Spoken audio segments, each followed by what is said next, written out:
Absolutely.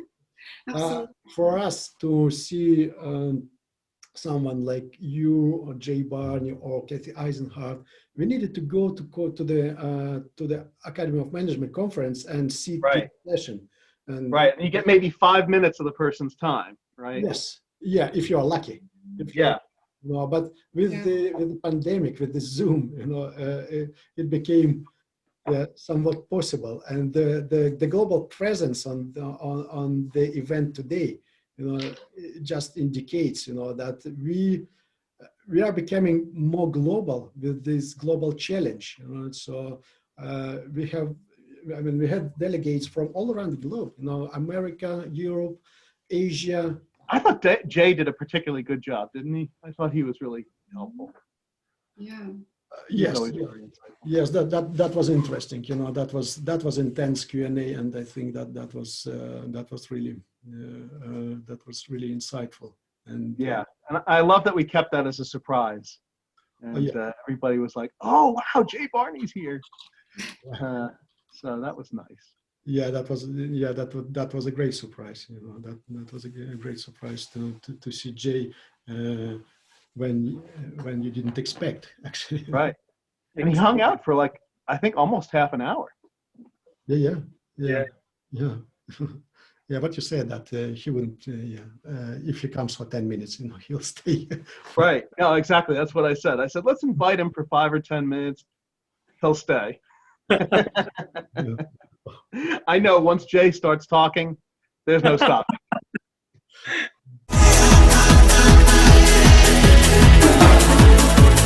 All of the world shut down. Take it easy on yourself.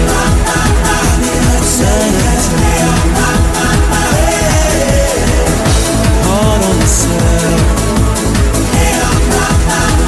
Take it easy on yourself.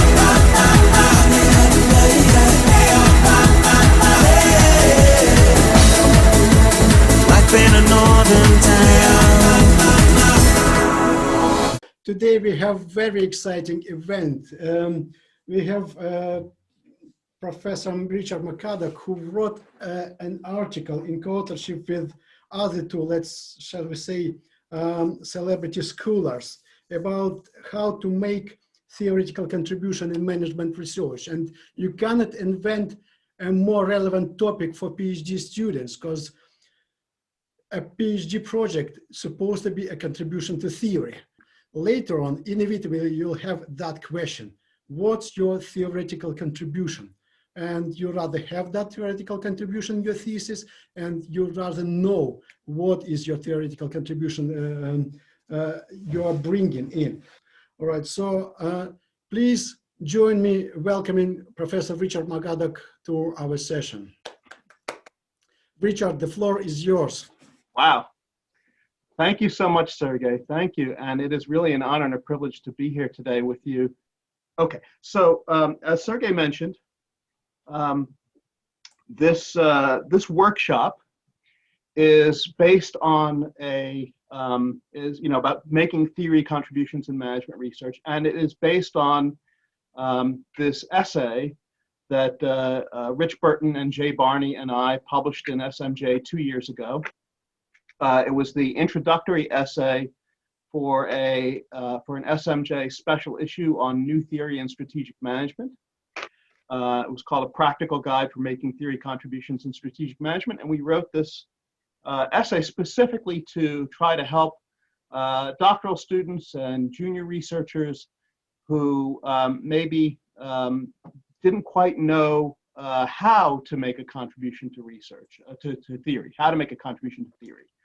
A lot has been written on theory that's of a very kind of philosophical nature, theoretical, general, abstract nature. And we felt that what was missing was more of a practical, concrete, specific how-to kind of essay. So this is not a what is or a why is kind of essay. It's very much a how-to kind of essay.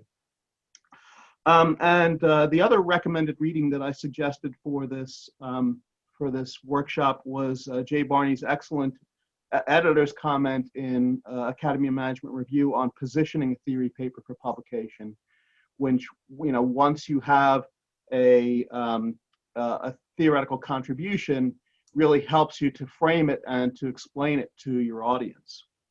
So those are kind of the two recommended readings.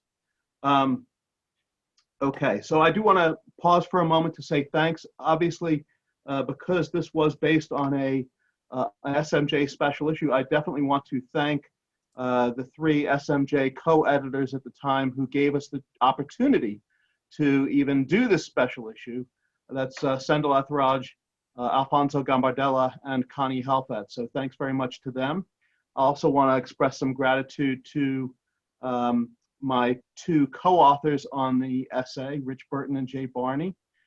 We also were joined in that special issue by 2 other special issue editors, Don Hambrick and Ed Zajac, and providing some overall supervision to the effort was Rich Bettis, who served as our advising editor. I also want to thank Cranfield School of Management for hosting and sponsoring today's event, and for Sergey, to also say thanks to Sergey and Ebrat for really doing the nuts and bolts organizing of today's session. Now, so I just wanted to kind of start with an observation about theory. Now, theory is just kind of a fancy word for a kind of a speculative answer to a question that begins with why, or a question that begins with how, right? So if you have a question that begins with why or how, really an answer to that, any kind of speculative answer to that is a theory of some kind. And I want to emphasize that theory is really a very important primary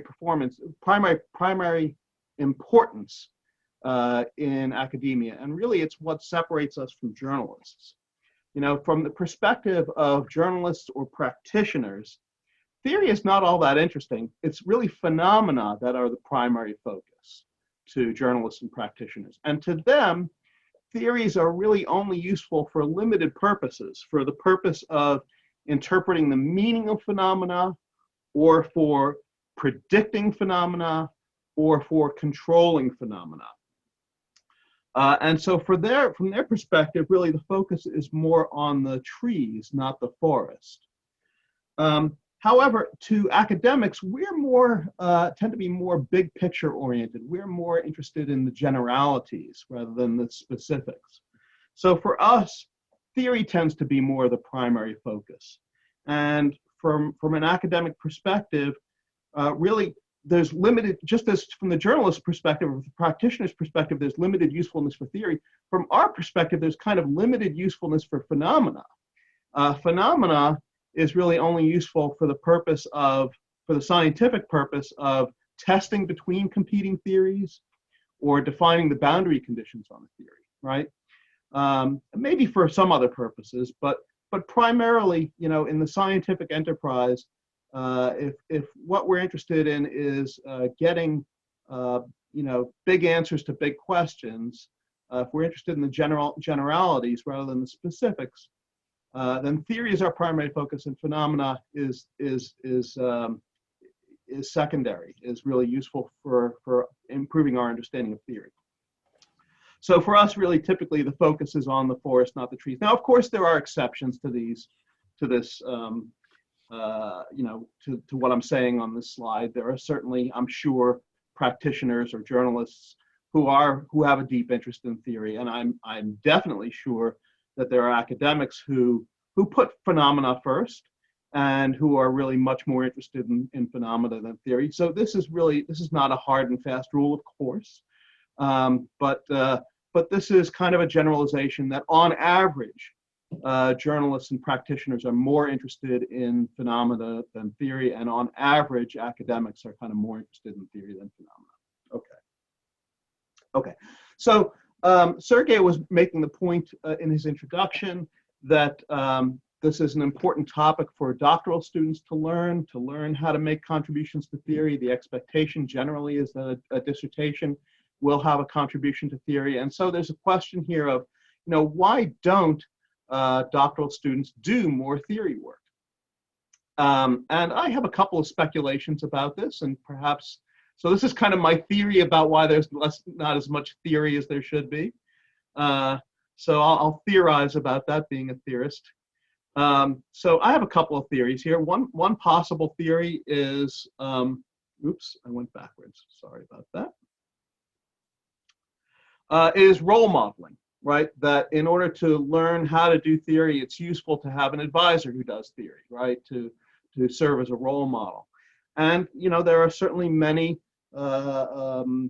dissertation advisors whose careers are built on empirical contributions, whose interest is primarily in making empirical contributions, and they, maybe don't do so much theory.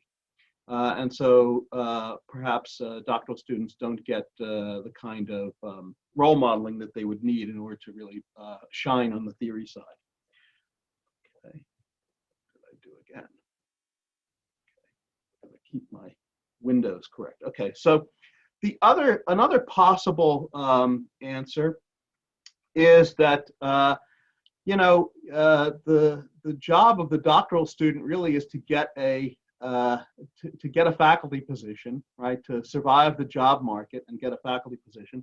Particularly difficult this year with the restrictions that the pandemic has put on us in terms of hiring freezes all across academia. The big rite of passage in the job market, of course, is the job talk. And there's generally an expectation that rookie job talks are expected to be empirical in nature, right? People want to see your capabilities on the empirical side. And so, doctoral students may think, well, I'm not going to devote much effort to theory because that's not really what's going to get me that first job. Then there's also perhaps some ambiguity, right? This question of what is theory is debated kind of endlessly. What constitutes a good theoretical contribution, or even a theoretical contribution at all? There's been a lot written on this. We cite a lot of these papers in our essay simply to distinguish what we're doing from what they're doing.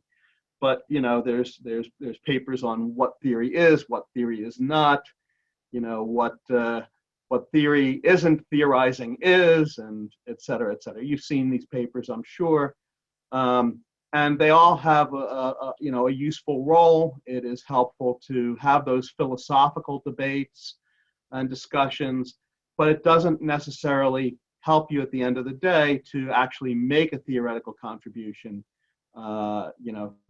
To go through those debates. And then, so there's maybe ambiguity about what is theory. Okay, then finally, well, not finally, another one is, training. We get a lot of methodology courses in doctoral training, but they are typically focused on empirical methodologies and particularly focused on statistical methodologies. Really, it's not just that we're missing methods courses for theory. We're also missing, for the most part, methods courses for data collection and research design and that sort of thing, right? If all our methods courses do is teach us, how to do ever more sophisticated econometric methods, I guess that's useful, but it's not a complete education in methods, right? A complete education in methods would have to include things like, study design, would have to include things like measurement and data collection, and honestly, theory development, right? So the fact that there is typically no methods course for theory also makes it difficult for doctoral students to make a contribution there. And then finally, we think that, and we said this in the essay, we think that perhaps doctoral students may be confounded if they are assuming that any contribution to theory has to be some kind of big paradigm shifting grand theory, right? And that anything short of that is not a contribution to theory. And this is just grandiosity. This is grandiose thinking. So making a theoretical contribution is not just about making some big new paradigm shift. There are lots of ways to contribute to theory in less grandiose ways. So, you know, I can understand that if your impression is that theory is all about, you know, some big new paradigm shifting grand theory, then yeah, that would seem like a pretty daunting task to take on, and you might not want to do that, right? But that's not all it's all about. So we cannot, in this essay, obviously solve all of these problems. And by the way, perhaps there may be more diagnoses out there about what's the cause of PhD students not doing more theory. But these are my 5 working hypotheses, and we can't, you know, in this essay, we can't fix all of these. We certainly can't, you know, fix the role modeling and incentives piece. It's not our business to fix the ambiguity piece. But we can maybe contribute a little bit to these last 2 bullet points by perhaps alleviating some of the confusion about what making a contribution to theory is, and also perhaps providing a little bit of a substitute for the lack of a methods course in theory. So really, basically, what I want to say here is the essay, you know, in lieu of having a methods course in theory, what the essay provides is kind of a cookbook, if you would, which has a kind of a set of recipes of ways to make contributions to theory, right? Okay. So our advice, I think, in the essay is basically to keep it simple. Rather than taking on the grand, daunting task of developing a whole new paradigm shift, focus on making small, bite-sized contributions that can extend or revise an existing theory in interesting and useful ways. So how do you do that? Well, we provide in the essay a taxonomy of approaches, which are summarized in this figure 1, which obviously is too small for you to read here. So I'll be expanding pieces of it in the subsequent slides.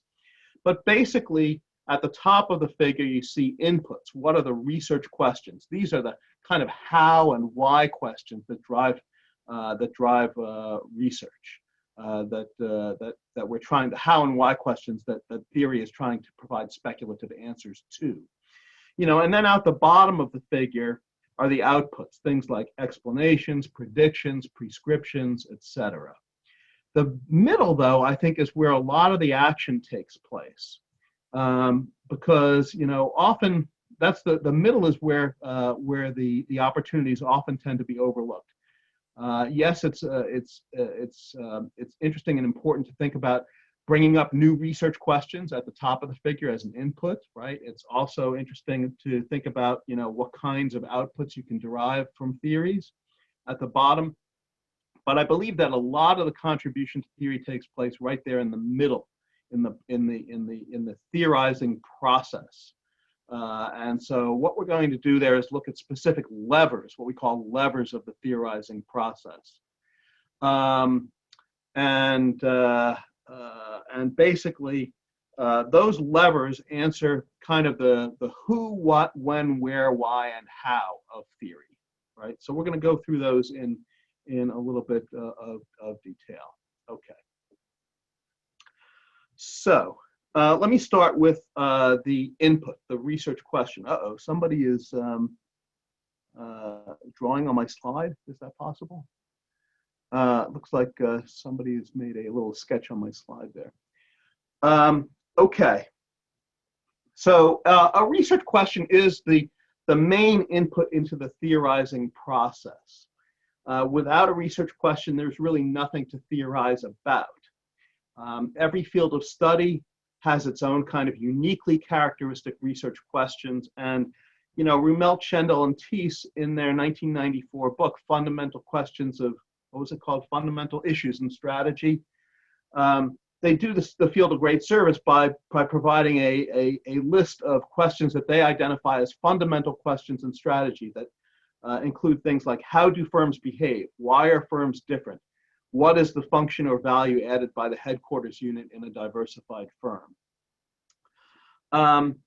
And so different fields basically pose different sets of questions.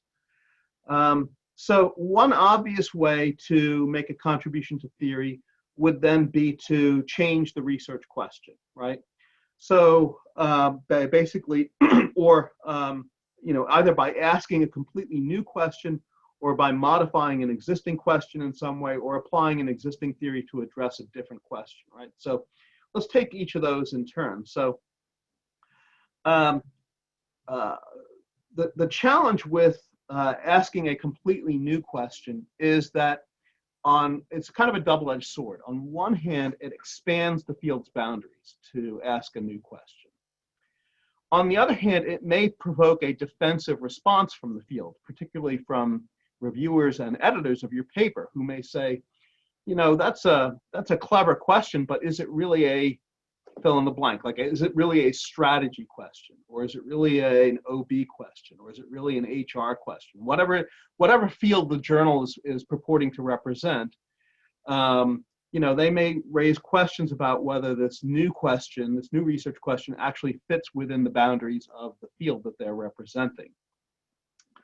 And so that's why it's a double-edged sword, because on the one hand it may really represent a big advance. On the other hand, it may you may get some pushback. You may get some backlash. So a second way of changing the research question is to modify an old research question, right? So one way to do that is to perhaps change or narrow the terms or the context, right? So, for example, let's go back to that fundamental question of strategy that Rumel, Chendel, and Thies asked. What is the function or value added by the headquarters unit in a diversified firm? Well, I could change the context of that question. I could say, what is the function of or value added by the headquarters unit in a nonprofit organization? Or what is the function of or value added by the headquarters unit in a government agency, right? So that would be changing the context of the question. I could also maybe take that question and focus in on a particular aspect of value added, right? Or a particular aspect of function, right? So function or value added, those are pretty general terms. And I could maybe narrow the question by looking at a particular type of way to add value or a particular type of function. So that's a way to kind of take an existing research question and kind of refresh it and rejuvenate it by perhaps changing or narrowing the terms or the context within which the question is being asked. Another possibility is to apply old theory to a new research question, right? So, maybe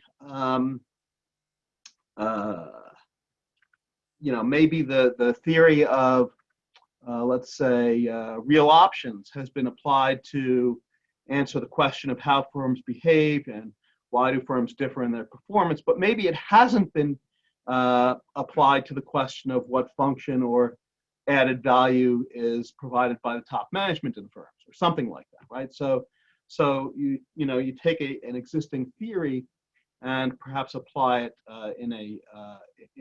to a question that it hasn't been applied to yet. Okay.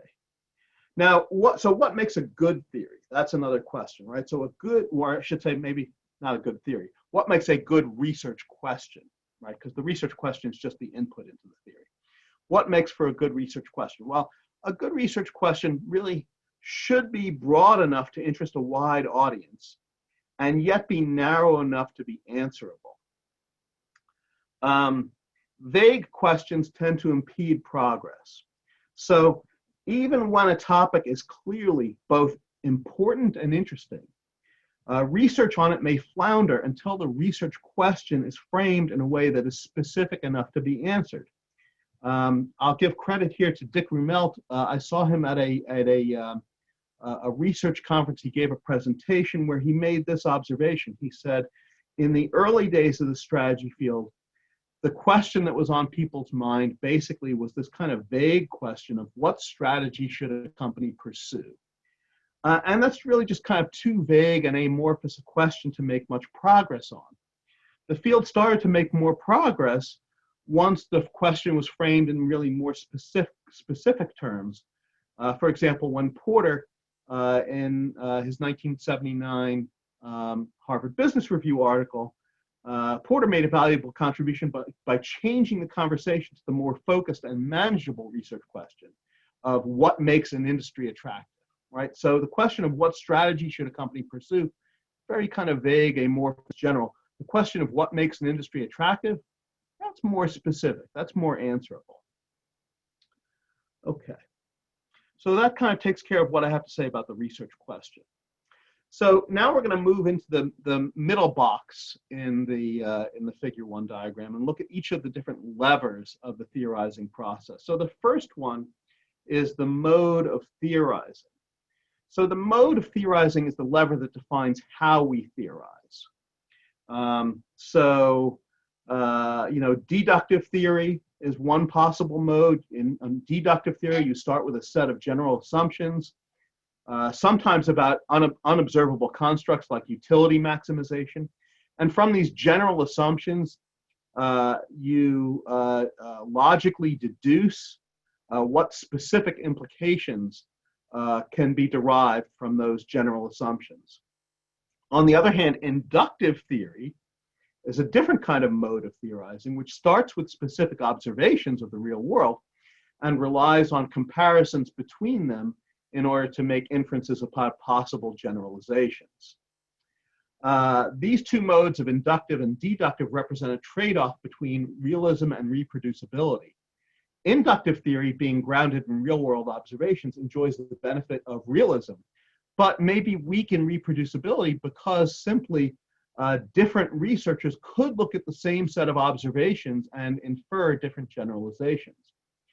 Deductive theory is kind of the opposite. By contrast, deductive theory may be less realistic because it is not necessarily grounded in observations at all, but it generates highly reproducible results because any researcher who is armed with the basic tools of deductive logic can confirm whether or not the conclusions are actually implied by the assumptions. Process modeling aims to explain how a particular entity changes over time, whereas variance modeling aims to explain why entities differ from each other. So when I said earlier that a theory is just kind of a fancy word for a speculative answer to a how question or a why question, I'll just note here that if we're asking a how question, we tend to be thinking in terms of process theory. If we're asking a why question, we tend to be thinking in terms of variance-based theories, right? So how questions are more process-based, why questions are more variance-based. Let's see. So then you have the possibility of static versus dynamic theories, right? So static theories tend to examine how a system and its parts behave under a steady state equilibrium, where all the forces affecting the system are kind of in balance with each other. Whereas dynamic theories examine how a system and its parts move and evolve under the influence of forces that may push the system toward equilibrium or away from equilibrium or between equilibria. Then you also have the distinction between formal and informal theories. Informal theories rely on the natural language of verbal reasoning and therefore are accessible to a broad audience. But the trade-off is there that formal theories rely on the rigorous languages of logic, mathematics, and simulation, which are perhaps provide a stronger audit trail for the theory, but may be challenging for audiences without the specialized training needed to understand what they're saying. Within the realm of formal theory, analytical methods like game theory derive exact results, but can only be used for models with relatively few parameters in order to maintain their tractability, whereas numerical methods like simulation can handle much more complex models with a larger number of parameters, but simulations tend to yield only approximate results whose causality may be more difficult to interpret.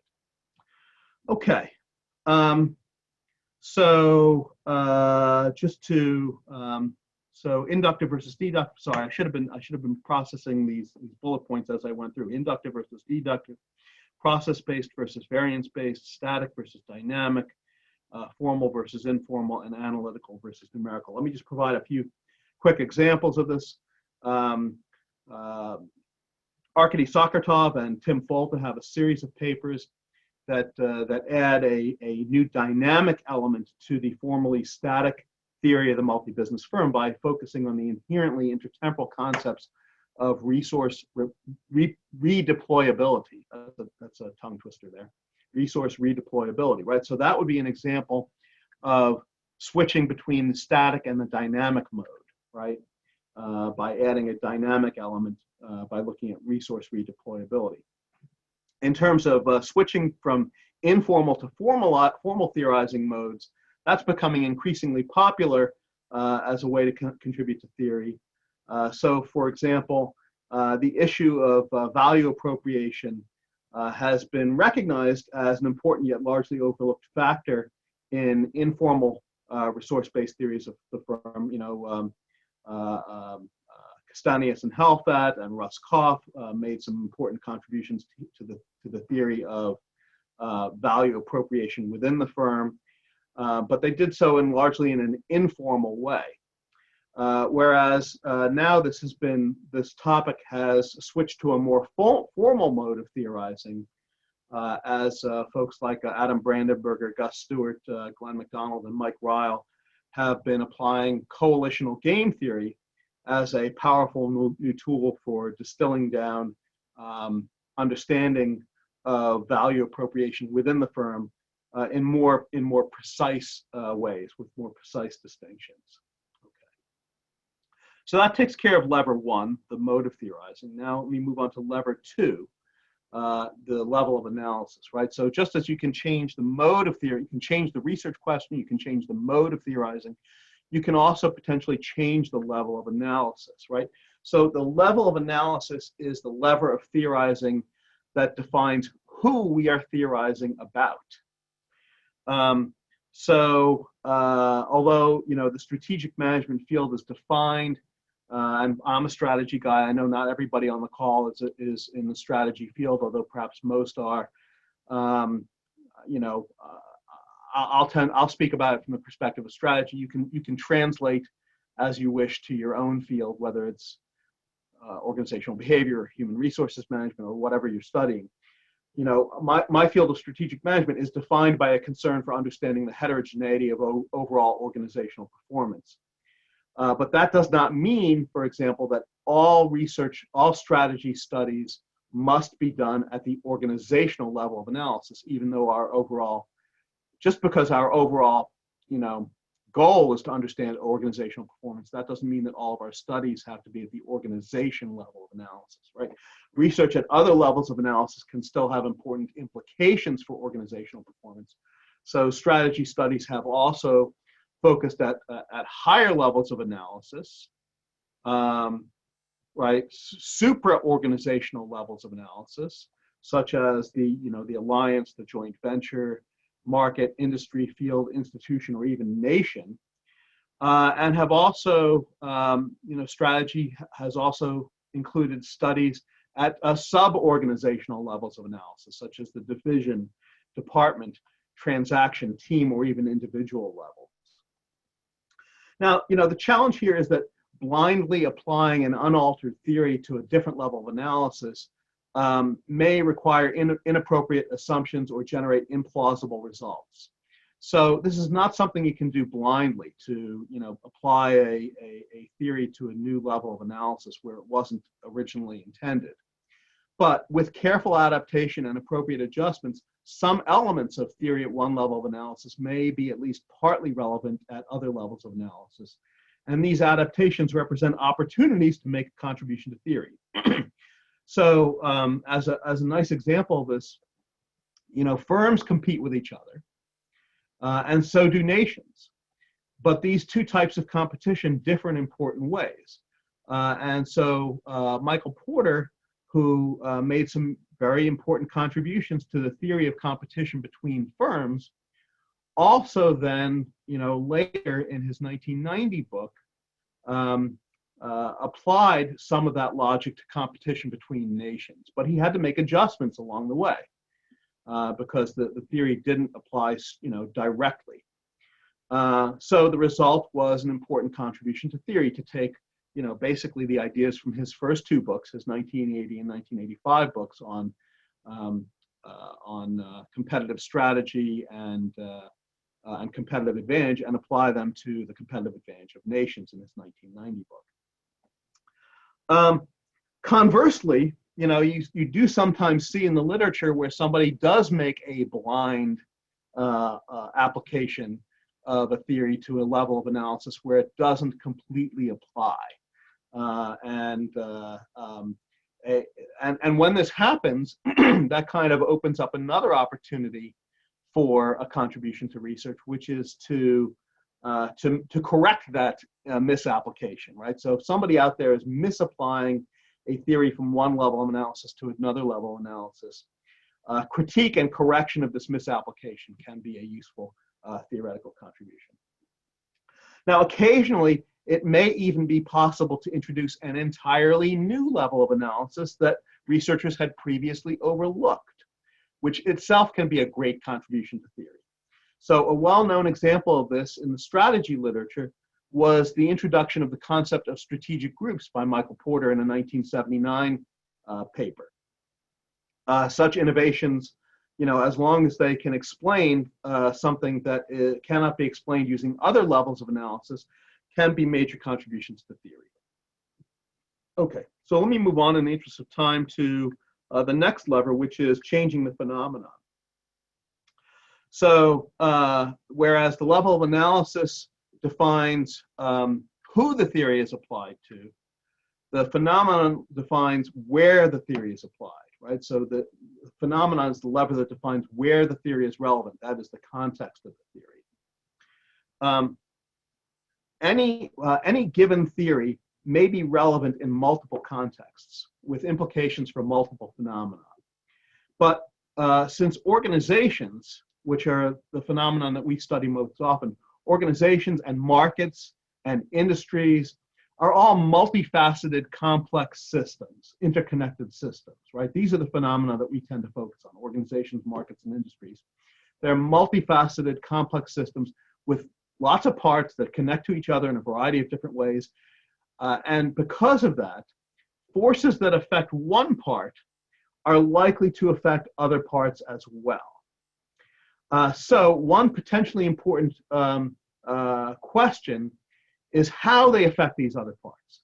And the challenge of answering that question offers numerous opportunities to make important theoretical contributions.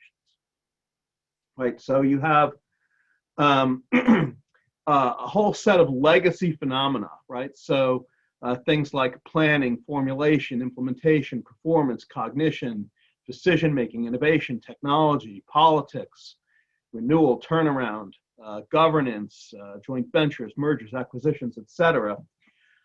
And you can look at theories that have been applied to one of these phenomena and ask whether they also are applicable to other phenomena in this list, right? You can say, maybe a theory that's been applied to joint ventures might be useful for thinking about leadership.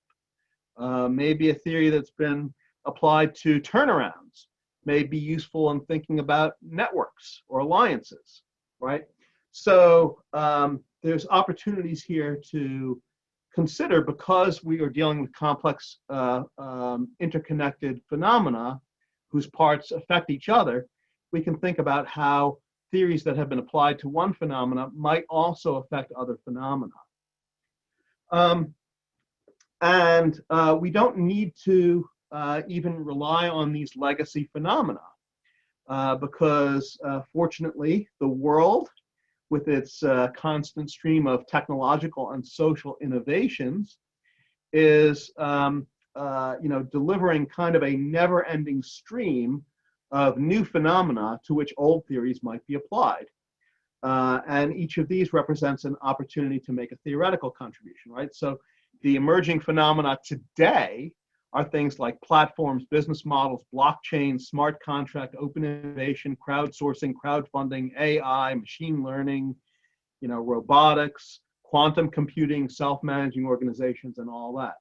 So, a useful contribution to theory might be to say, well, how do our existing theories apply to these new emerging phenomena? Now, an early example of this was how Kathy Harrigan, back in the 1980s, looked at the phenomenon that was just very much emerging and new at that time, which was joint ventures.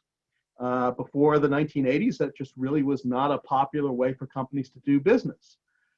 So when it emerged as a phenomenon in the 1980s, Harrigan jumped on that bandwagon and said, how does our existing theory apply and help inform our understanding of this puzzling new phenomenon of joint ventures? A more recent example is how Teppo Polina and Todd Zenger applied existing theories of governance to explain the emerging phenomenon of open innovation. Okay, so that's all I've got to say about phenomena. So let me move on to the next lever, which is the causal mechanism. To me, among all the levers of the theorizing process, this one is the heart of the matter, because the causal mechanism is perhaps the most central aspect of any theory. It's the aspect of the theory that the theory relies upon as the foundation for its own internal logic. The causal mechanism is the lever that defines why the theory's proposed relationships or effects occur, right? So the theory proposes a bunch of effects or relationships, but doesn't really provide an answer to the question of why those relationships or effects are occurring. Then it's not really a theory, right? Because a theory is always kind of the answer to a why or a how question. So causal mechanisms tend to have, a disciplinary flavor, right? You have, psychological causal mechanisms, things like cognition, affect, learning, motivation, perception, attachment, right? There are also sociological causal mechanisms such as conformity, deviance, conflict, power, status seeking, deference, social structure, etc. Then there are also economic mechanisms, things like equilibrium, competition, collusion, cooperation, bargaining, contracting, preemption, flexibility, strategizing, rent seeking, incentivizing, right? So causal mechanisms do tend to have this kind of disciplinary flavor. Well, there are several ways that researchers can make contributions to theory by focusing on the causal mechanisms. One obvious way would be to introduce or import a causal mechanism that had not previously been recognized as relevant to a particular research question, right?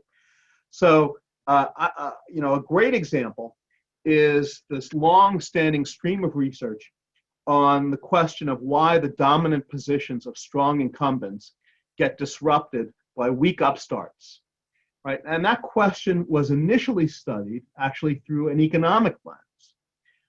Where folks like Fudenberg and Tirole and Gelman and Salop and Gemawat looked at the issue of cannibalization as perhaps the explanation for why incumbents with dominant positions tend to lose those dominant positions to upstarts, because perhaps they would risk cannibalizing their own business.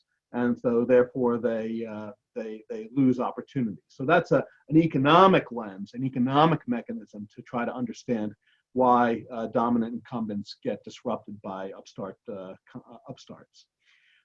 Then later, the same question was addressed through a more sociological set of causal mechanisms like structural inertia, where folks like Rebecca Henderson and Dorothy Leonard Barton took a look at the ways in which inertia could contribute to the downfall of strong incumbents.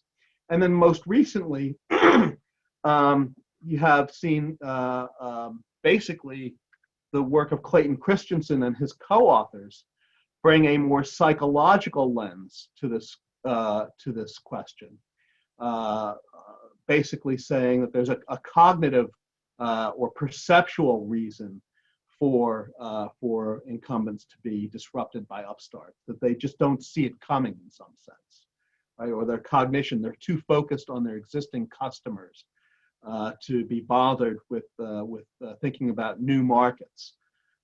So that's more of a psychological or cognitive mechanism. So what I'm saying here is the same research question, the same phenomenon can be addressed from multiple causal mechanisms. And each of those three stops on that journey for understanding how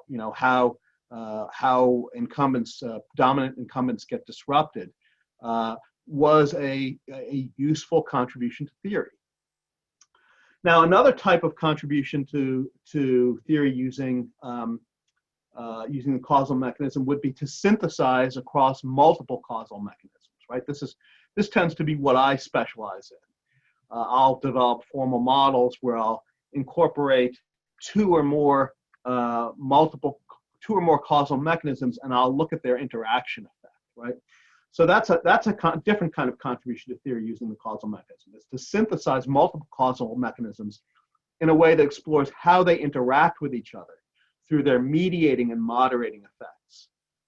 In this way, you can derive results from a combination of causal mechanisms that you perhaps could not derive from any one of them individually. Right, okay, good. Okay, so let me move on to the next lever, which is the lever 5, as we call it, the constructs and variables. Constructs and variables define the what of theory, right? It's the lever that defines what we are theorizing about. For example, there are conceptual constructs whose introduction, so one thing you can do to make a contribution to theory at the construct or variable level is to simply introduce a new construct or introduce a new variable, right? So some examples of contributions to theory through introducing a new construct or a new variable. One would be Lippmann and Rumelt's introduction of the concept of causal ambiguity. Cohen and Leventhal's introduction of the concept of absorptive capacity. David Ties's introduction of the concept of complementary assets. And his later contribution of the concept of dynamic capabilities. Jay Barney's introduction of the concept of a strategic factor market, right? So each of these is a construct or a variable that was new to the literature in these different contributions. For example, Barney, in introducing this concept of the well, let me just say this. So another way of making a contribution to theory through the constructs or variables is to question an existing construct or variable. A great example of this was when Jay Barney published an article questioning the usefulness of the whole construct of strategic groups.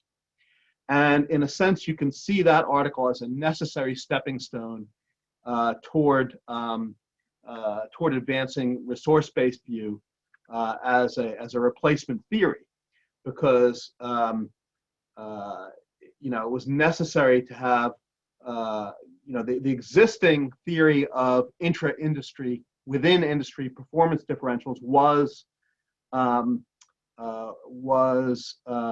strategic groups.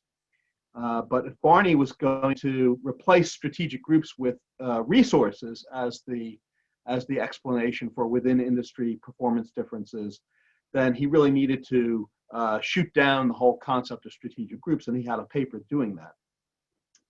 So another possibility is to import a construct or variable from another field.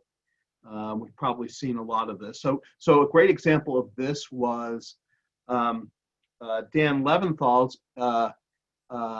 bringing in the construct of the NK model from biology. Okay, and then another way to contribute to theory based on changing the constructs or variables is to simply change the role that a construct or variable plays in the theory, right? Because each conceptual construct or variable in the theory plays a particular role. So it may be the focal phenomenon of interest that you're trying to explain, that variable may be, or the variable may be an antecedent that explains the concept of the focal phenomenon of interest, or it may be a consequence of the phenomenon of interest, or it may be a moderator or a mediator, right? So there's all those different possible roles that a concept or a construct or a variable can play in a theory. And so one could make a contribution to theory by simply playing around with switching the concept, switching the variable from one role to another. So, one example of this from my own work is my paper with Jens Schmidt and Thomas Kyle, in which we say, hey, look, everybody pretty much has taken the boundaries between industries as an exogenously determined antecedent to whatever it is they're trying to explain. And instead we say, well, let's make that the phenomenon that we're trying to explain, the boundary between industries, right? So rather than taking it as an antecedent that explains something else, we take it as the phenomenon to be explained in that paper, right? So that's an example of making a contribution by changing the role of a particular variable or construct. Okay. Then another lever 6 here, is the boundary condition. So the boundary condition is the lever that defines when our theory does or does not work, when it applies and when it doesn't apply, right? So so there are a variety of different ways to make contributions to the theory using boundary conditions, right? So one of those is to clarify hidden assumptions. So in one way, actually, even before we get to clarifying hidden assumptions, is simply to work out what the boundary conditions of a new theory are, right? So in some cases, especially when a new theory is being initially developed through some informal mode of theorizing, its boundary conditions may still be unclear or subject to debate. And such a theory may, rely on assumptions that are not fully articulated. So in that case, exposing or clarifying the theory's assumptions can represent a useful contribution because it serves to, explain the boundary conditions of where the theory does or does not apply. Now, applying formal methods tends to be very helpful in this regard, because formal methods tend to, because you have to apply the rigorous discipline of logical derivation in formal theorizing, it becomes clear what assumptions are and are not necessary. So as an example of this,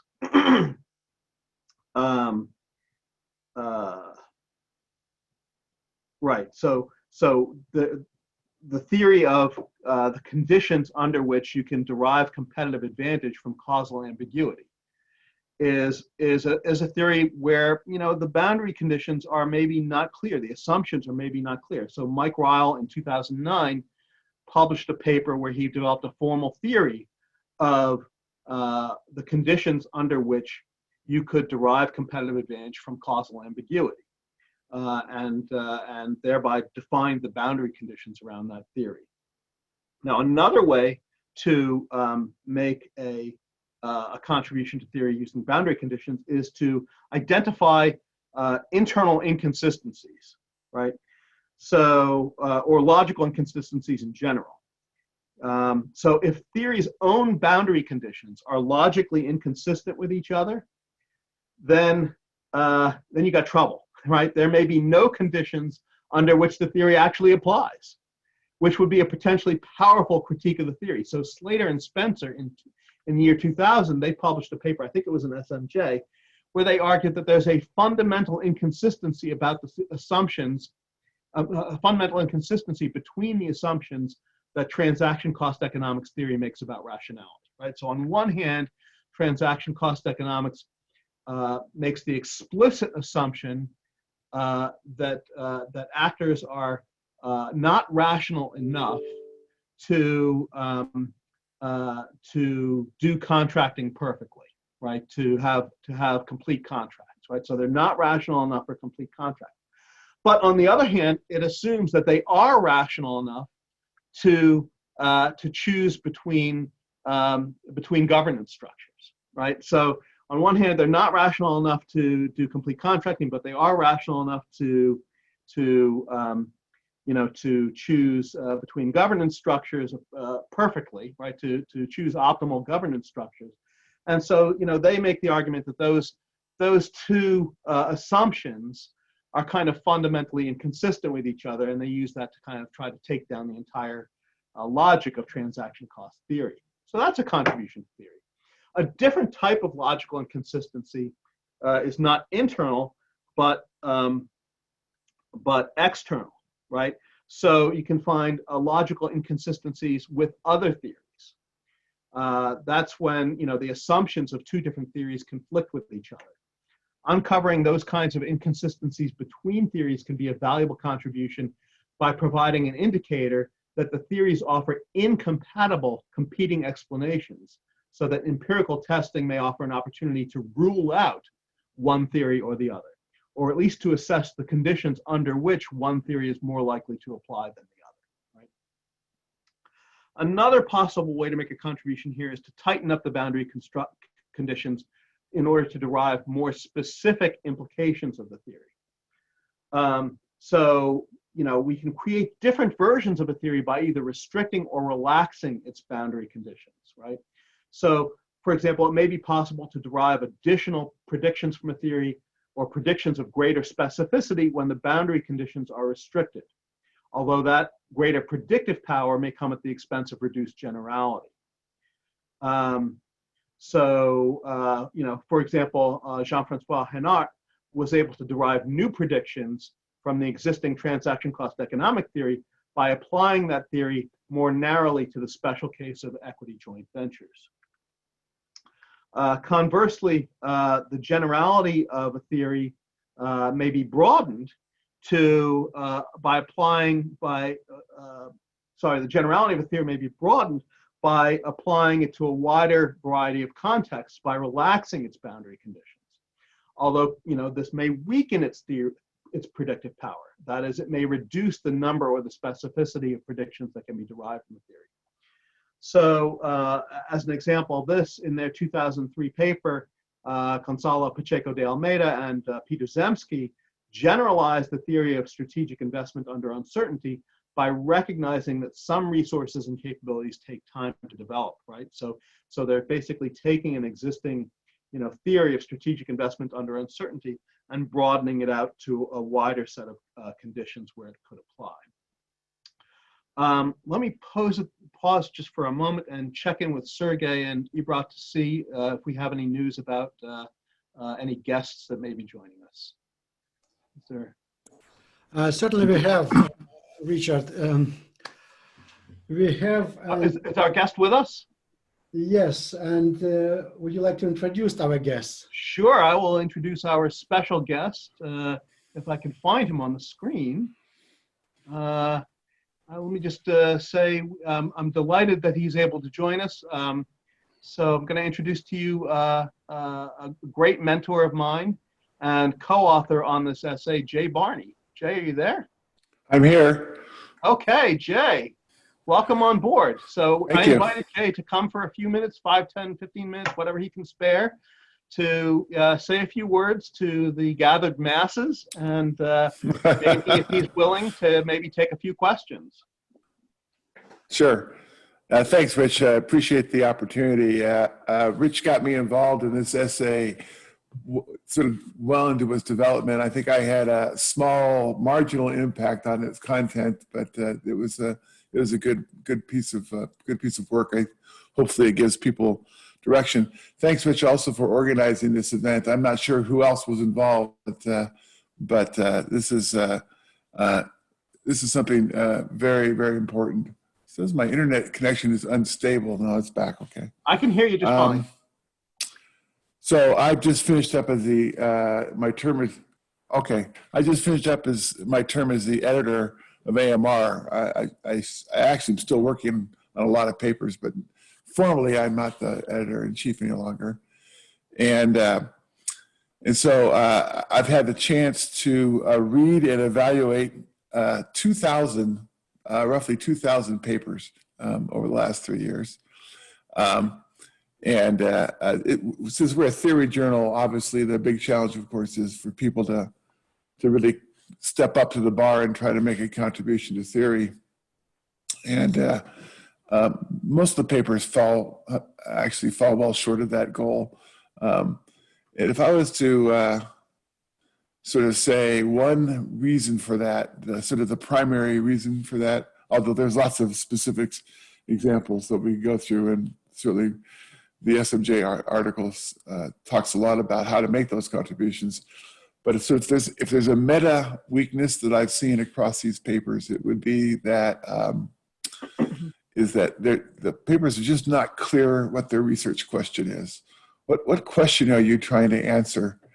I don't know if you've already talked about this, Rich, but in my experience, I have a real simple test that I use with PhD students, but I think it applies pretty generally.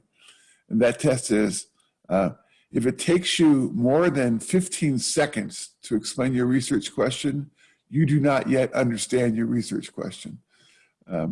Sometimes early stages of dissertation are sort of the classic examples of that problem where, so tell me about your research. And then 10 minutes later, we're still trying to understand what your research is about. Well, that's fine, because you're just trying to understand it yourself. But by the time you come to writing a paper, if you can't say your research question very, very precisely and very quickly, and if you can't write it in a single sentence, then you're not actually ready to make a contribution yet. And so I'm working with 2 papers right now that I've asked for a revise and resubmit. But the revision basically was, I think I understand your research question. I read 30 pages, 35 pages, or 40 pages of your paper, and I'm still guessing about your research question. But if it's this, then all these really cool things can happen. In both of these papers, I've suggested at least 2 research questions that are consistent with what they're talking about, but they have to decide. And then once they decide, then they can figure out how to write the paper. I always hold myself to the discipline in any paper that I'm writing, that I want to have one sentence that defines my research question, and it should be no longer than 24 words. I'll grant 24 is totally arbitrary here, but nevertheless, it's a discipline that I try to keep myself focused on. So I'm open to answering any questions people might have, but that was in this short period of time, that was the thing I wanted to mention that has been the most obvious challenge for, these are people writing theory papers. I think exactly the same thing holds for writing empirical papers. If you don't know the question you're asking and trying to answer, then neither will your readers, and certainly not your reviewers. So. May I kick off with the questions? I will try to summarize the questions in the chat that we have had during the last 45 minutes. So my question will be very, very open. There was one question that was specifically addressed to Jay, though, at the bottom of the chat. One question is, what is the source of inspiration for the research questions? So how should we attack the problem of creating relevant and impactful theory in the strategic management research?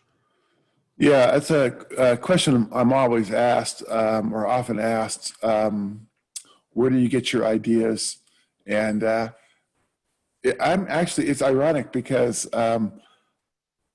I think of many more papers I could write than I can write. I mean, I just don't have the time. I literally come up with a paper idea almost every day. So like, oh, that would be cool. We could do this. But you know, most of them don't get operationalized because there's not enough time in the day to do it all. So with that in mind, I do have a couple things that I do that keep me moving forward with new ideas all the time, new questions to ask. One of them is some of this is going to be pretty straightforward. Like, I think it's really important to go to conferences. Now, that's obvious and also really difficult right now. So I understand that challenge, but trust me. And not to go to regular paper sessions usually, because by the time a paper gets published in a paper session or presented, it's probably 2 years old, seriously. But you go to the to panel sessions, or you just find some smart people and hang out. What are they talking about? What are they interested in? And that just sort of keeps you in touch with what's going on. The second thing I do is, in addition to my scholarly work, I do a fair amount of consulting, just to keep myself embedded in a bit of reality. I don't pretend I'm a manager. In fact, I think I wouldn't be very good at it. But I'm interested in the challenges that managers face, and so working with them, helping them understand their own situation, being a sounding board for them, is a way for me to think about things too. In fact, my recent paper in SMJ in 2018 on stakeholder theory came at least in part from my experience working in companies where smart managers who I had deep respect for were becoming very concerned about stakeholders, and I didn't understand that. And I could either conclude that these people were all crazy, or I conclude that maybe they saw something that I didn't understand. And so rather than assuming they're all crazy, I spent 3 years trying to figure out what they were doing and why. And then the third thing is also going to be very strange, but to some of you, which is that I try to read widely. I don't read just the literature. In fact, I'm really bad at reading literature. I count on my doctoral students to point out articles I should read for me. There's so much that's published. I need triage, so let someone else do that for me, which leaves me time to read more broadly. And I read history. I read biographies primarily, and just to be exposed to different ways of thinking. I'm reading a really interesting book by a philosopher right now on moral revolutions and how they occur. And the first part of the book is, why did the tradition of dueling in Europe go away? It's just like, what a great question. I never thought about that before. And he's now, and so I just try to read really, really broadly. When I was in graduate school many decades ago, I was at Yale, and the Yale Library, the main library, is an incredible building and space. The inside looks like kind of like a cathedral in the main area, and then you go, and the stacks, when I was there at least, were open. And I think it's maybe 12 stories, but the stories aren't full stories. They're like maybe 7 feet tall. So the racks of books go from the floor to the ceiling. And so all I used to do when I was feeling like I needed a little bit of inspiration is I would randomly choose a floor. And as long as it wasn't in a foreign language, I would go into that, and I would then randomly choose a row, and I just pulled out a book and read it. Just read it, just skim it, see what's going on. And first of all, it was a great experience because this is quite powerful for me, because the way that the library is physically organized, it's like you're sitting in the middle of a book. You're surrounded by books, and it's a great experience. There's a smell, there's a feeling of a great deep intellect there. And then, sometimes I pulled out books that were completely useless, and then other times I read this book about a French philosopher I didn't know anything about, and suddenly, wow, that's interesting. So I try to read widely, not just deeply.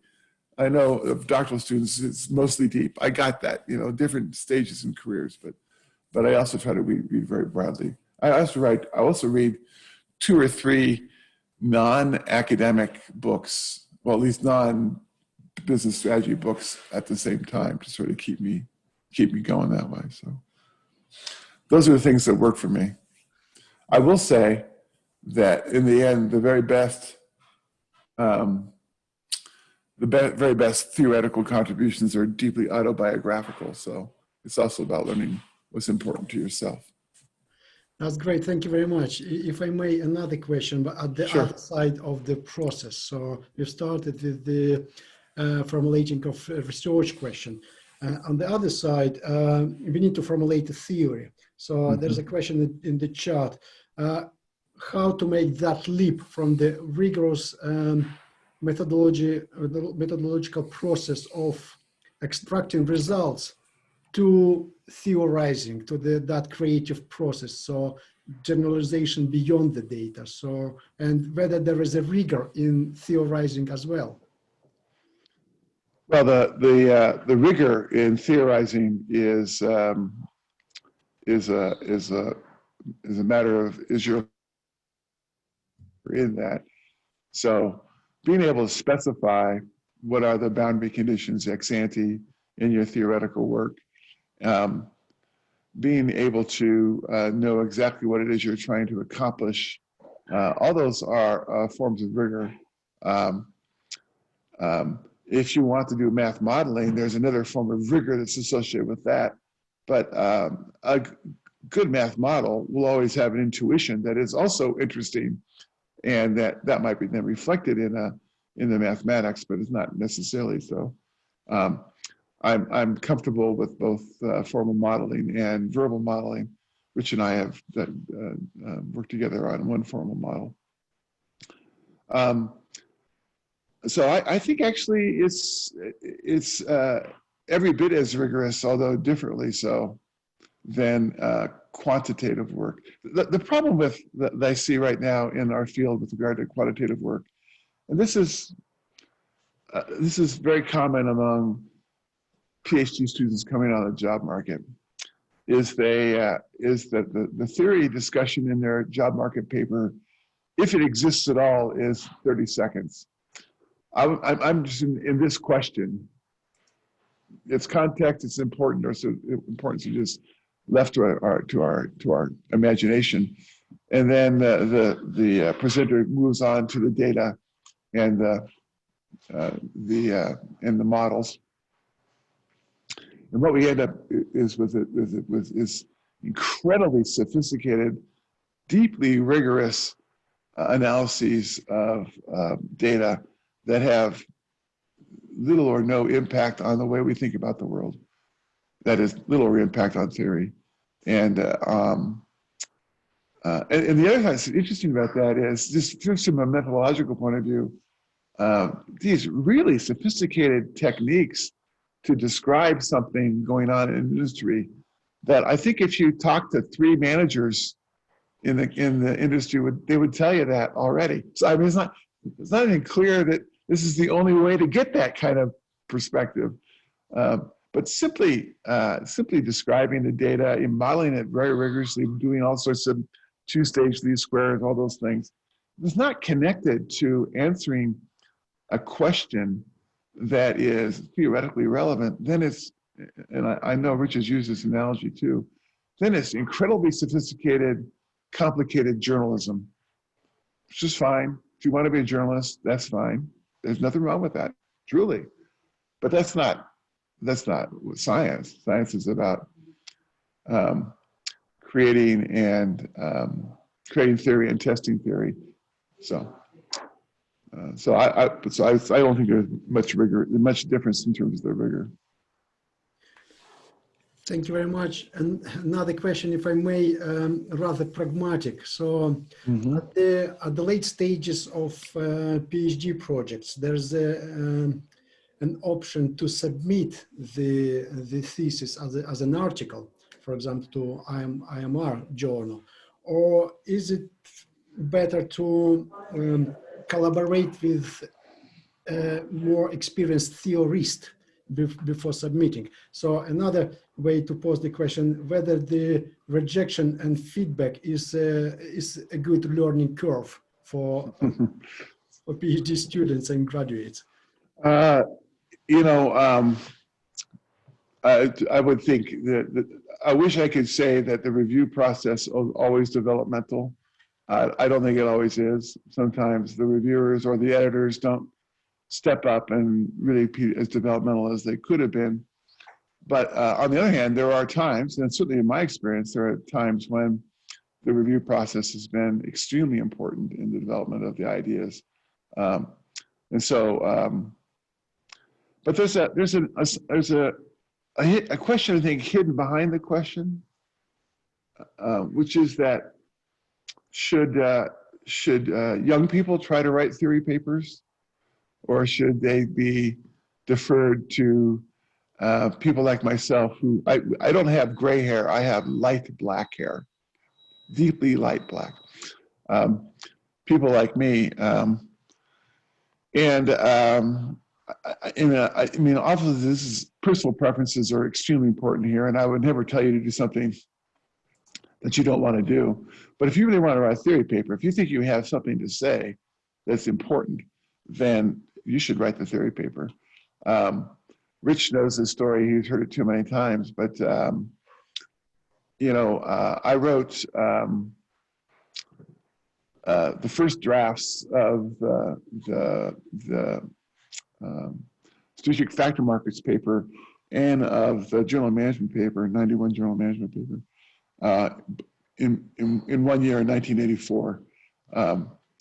At the time, I was 30 years old, so I was just a kid, and I made all sorts of mistakes in those processes. But nevertheless, I thought I had some important questions to ask, and I thought I might have a possible answer. So, I would encourage you, if you think you have a passion for theory, then why would you not exercise that passion? Great, thank you very much. I think we can open the opportunity to ask you questions to the audience. So guys, if you are brave enough, just unmute yourself and ask Jay Barney a relevant question. I'm not a particularly nasty person. Well, I'm nasty to Rich, but that's it. I appreciate your nastiness, but I don't want to overstay our welcome. Jay, what are your time constraints here? I was really more concerned about taking away from your program, don't worry about Rich. that. We put kind of a flexible time boundary on this. Well, I got another 5 minutes then, so I'll be fine. Okay. So Dr. Barney, do you think deductive reasoning, how useful it is to generating theory in the strategy field based on the nature of the field? Like, do you have any examples?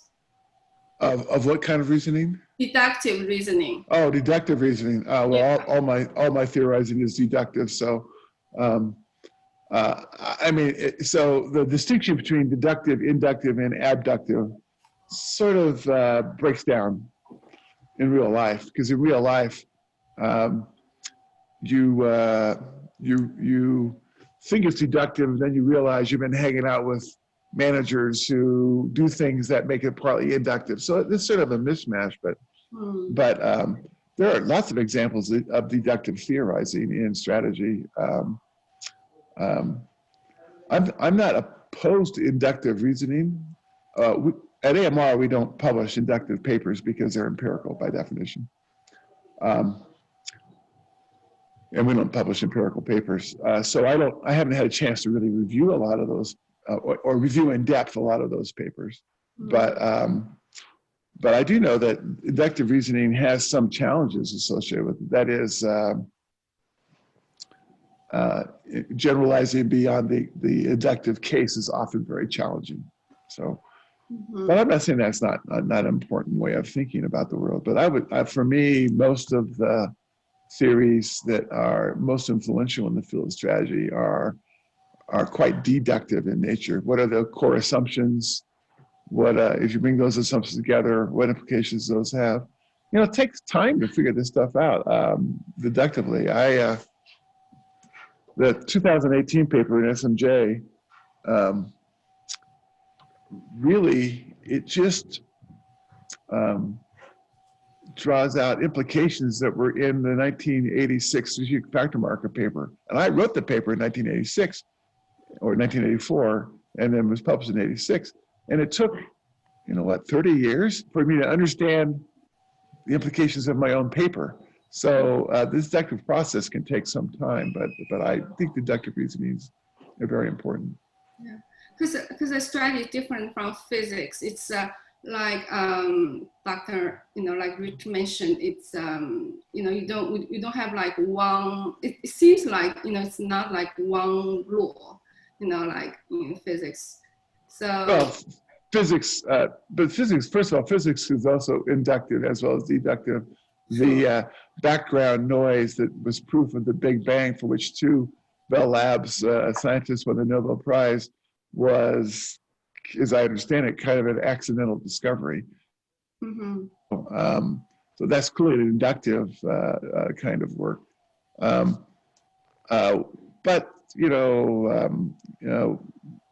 physics is one. The physical sciences are one model for how theory is done and needs to be done. But we had special challenges in the social sciences, let's just put it that way. But that doesn't mean we can't do deductive theory. Right. But then when we are doing, like probably most of will be inductive, but when we are doing inductive, so when you do a theory paper, a lot of times we induct from cases, right? So we see something in our daily life, we will theorize like amateurs. But when we are building a theory, when you induct from case studies, there's always this challenge about, you only have a few, or but shouldn't that be left for the people who are doing the empirical paper to test, to gather the sample size? And so, how do you deal with the challenge, like when you're writing a theory paper, they say, oh, you only have one case, or you only have 3 cases, like that. Well, that's if you develop an inductive theory paper, that's always going to be the challenge, is to convince people that the theory that you've induced from your cases has broader implications. And I will say, my interactions with the people at AMJ and SMJ, they are really interested in publishing inductive qualitative research. Mm-hmm. They don't actually publish much of it. And the reason they don't publish much of it is it tends not to meet the standards of rigor that you just described. It's not generalizable. It's descriptive, but not theoretically relevant. Okay, so are you saying the rigor, the standard is based on the boundary conditions, or how you specify the research question? It's not like how many cases you are inducting from. That certainly is part of the story. Okay. But there is some interesting work by Kathy Eisenhart on using multiple case studies as a way to induce and then ultimately to test theory. And so it is possible to do that very carefully, rigorously. But I think we've got to the world where the sort of the N of 1, unless it's an incredibly interesting case, that case is probably not going to be able to get you what you need to do to get published in the top journals. But in daily life, don't we all theorizing from n equal 1, and then you can test, right? So can we separate it? When we all we are all doing it every day, theorizing from n equals 1, and then of course it still needs to be tested. Yeah, there certainly is a cognitive bias that we tend to do, generalize from small samples. Right. So I think other people are trying to ask some questions. So, okay. But appreciate the conversation. May I build up on the previous question? What's your perspective on theorizing without any empirical data? So, what are the chances to develop and publish a completely conceptual paper? So, I've made my career on publishing that paper, conceptual only. Can we do that today? Sure. Oh, absolutely. So people will say, is it harder to get a theoretical paper published or an empirical paper published?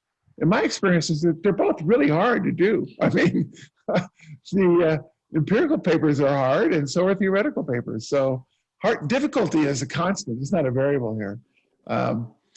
There are some skills you can learn to become better, more effective at writing different kinds of papers, including theoretical papers versus empirical papers. Yeah, I think you can do both of them. Certainly, you know, I'm just not a data guy. I never have been. Well, I was in graduate school, but I repented. Empirical data just seems to me to sometimes just get in the way of the elegance of the theory. I know that's a controversial statement, but yeah. I tell a joke about empirical work, and it is a joke, but it is. So when you write the theory paper and get it published, you know it's right? I mean, it's right. You're confident about it. So when someone does an empirical test of your theory, one of two things can happen. The results can be consistent with your theory, but in that case, you really haven't learned anything since you knew you were already right. Or alternatively, it could generate results that are inconsistent with your theory, in which case it was almost certainly a measurement error.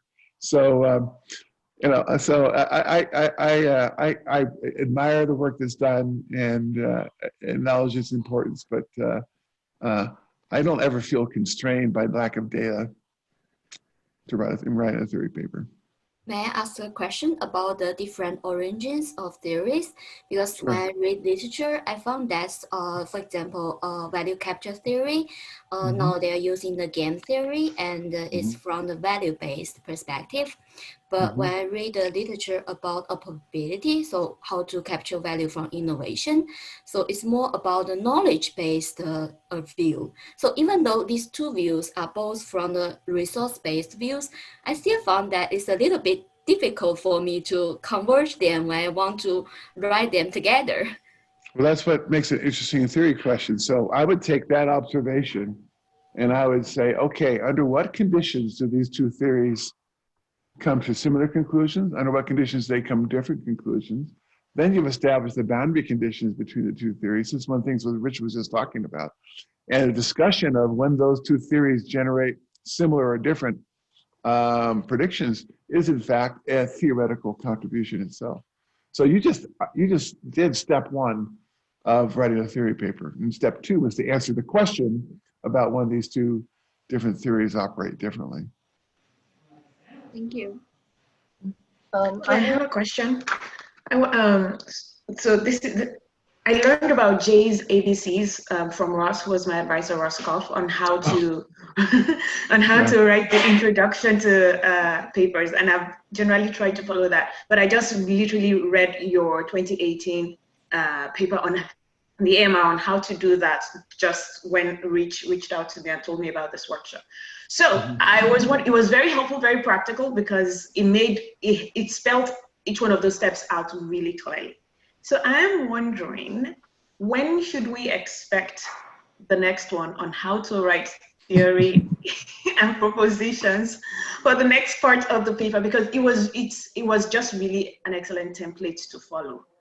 Thank you. Yeah, well, that's very nice of you to say. I don't have the next one. I have a few observations about conclusion sections, discussion section that I share with people.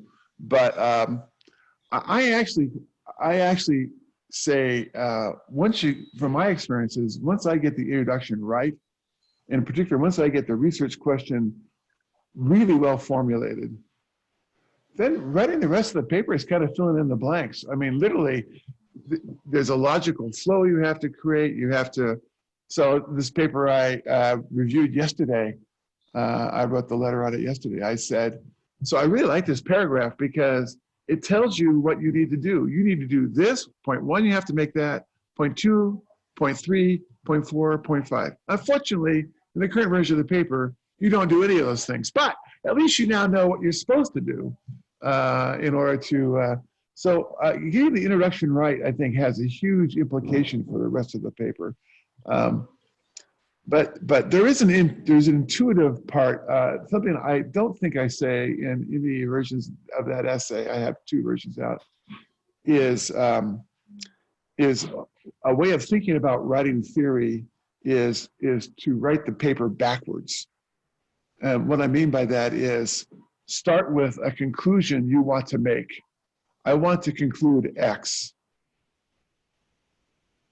Conclude X is because it will contradict some other ideas, or it'll make Rich angry. That's a really good thing to do. I want to end with some controversial or provocative conclusion. And Like then Michael when Porter I is decide wrong. what Michael Porter Right. is wrong. That's right. Right? That was the title for a while. That was the original title of the Strategic Factor Markets paper, was why Michael Porter was wrong.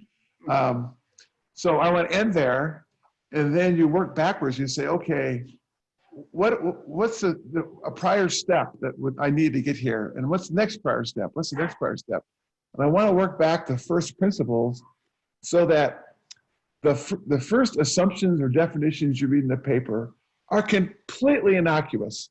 No one would disagree with these things. So for example, I try to avoid coming up with new definitions. I want to use well-established definitions that are non-controversial. And then my goal in the paper is to take the reader by the hand and walk them step by step as they go through this process of reading my paper. And at the first step, they're comfortable, then they're comfortable, and every step they're comfortable, and then they realize where they're headed, and before it's too late, they end up agreeing with me. So I had someone on my 2018 SMJ paper came up and said, Jay, I really disagree with your conclusion, but I haven't found a way yet to prove you're wrong. So that's exactly the way you should, so to write the paper backwards. Now, there is a problem with that model, or a challenge to that model, which is, how do you realize it's an interesting conclusion? What is an interesting conclusion theoretically and in the field? And this is essay that Rich has written primarily is helps you do that. It actually says, this is what a contribution looks like, could look like. It could be any of these kinds of contributions. And so that to me was an extremely important addition to the introduction, because I get the intuition, I work backwards, then I write the introduction that has a clear research question that I'm going to answer. It becomes a bit of a package. So I guess another way of saying this is that the next paper is the one in SMJ that Rich is the first author on. I think we should just take one more question, if that's okay. Can I Okay, go thanks. ahead, please? Oh, okay. You want to go ahead? If you don't mind. Yeah, please go ahead. Such generosity. Thank you so much. So my question is that if I'm writing a conceptual paper and I am not undertaking a systematic literature review, it's a normal literature review that I'm doing, but I end up finding a pattern in that review, pattern about how the research has been conducted, maybe some ontological difference. So can that be taken ahead as a finding or maybe a contribution of my paper, or will I get review feedback as to go ahead and do a systematic review and then tell me about the pattern? Otherwise, just focus on the conclusion that your conceptual framework is about. What is your views? Well, so again, this is all heretical. So I actually think systematic literature reviews are usually not that useful, because most of those reviews do a really good job of telling us what exists in the literature. And what you need to do is you need to identify what's something that doesn't exist in the literature, what's missing. So a systematic literature review that does a great job, I call them he said, she said list. He said this, she said that, he said this, she said that. I'm serious. I could do that in an afternoon with a computer and a good bibliographic database, right? That's not interesting. What's interesting is, don't even tell me about all that stuff, because I know it. Tell me what's missing and why it's important. That's the only purpose of literature review. Well, that's the main purpose of literature review. Now, the way I do literature reviews is, if you look at my papers, I don't have a section called literature review. I may have something called theoretical background, or actually just definitions. And I will review the relevant literature by choosing definitions of terms from that literature so that people will know where I'm coming from and its purpose. But we used to get these at AMR. AMR does not publish literature reviews, but we still get quite a few sent our way, and they were all desk rejected. But they're done very systematically. I mean, here are the 62 journals I'm going to look at, and I'm going to look over these 10-year period, and here are the keywords, and yeah, but I just don't ever find that stuff very insightful. It's not. It seems to be not the basis of interesting theorizing, as much as tell me what's missing. What's the theoretical gap, and why is it important? There's lots of gaps in the literature. Infinite number of gaps, literally. Of all the things all the gaps you could try to fill, why are you filling this one? And if the answer to that question is, because I did a systematic literature and everyone's talking about everything else except this one point, that's not a good reason. Actually, it turns out there may be a really good reason no one's talked about that point right now, because it's not interesting, it's not theoretically important. So yeah, I'm a little cautious on. I know for doctoral students, you got to know the literature, but there's two things have to happen simultaneously to be creative in theorizing. You have to know the literature, but you have to be able to ignore the literature at the same time, because if you can be captured by the literature and be unable to write anything that's new or creative. And so, it's just every once in a while. I saw an earlier question where someone said, suppose somebody came up with a theory that said incompetent government action can lead to higher firm performance. So that seems to be counterintuitive, although instantly I can see a logic for why it would make sense, right?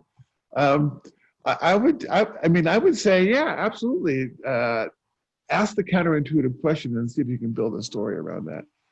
So the literature review is important, but it's not determinative here by any stretch of the imagination. There are a bunch of other questions. I wish I could have the time.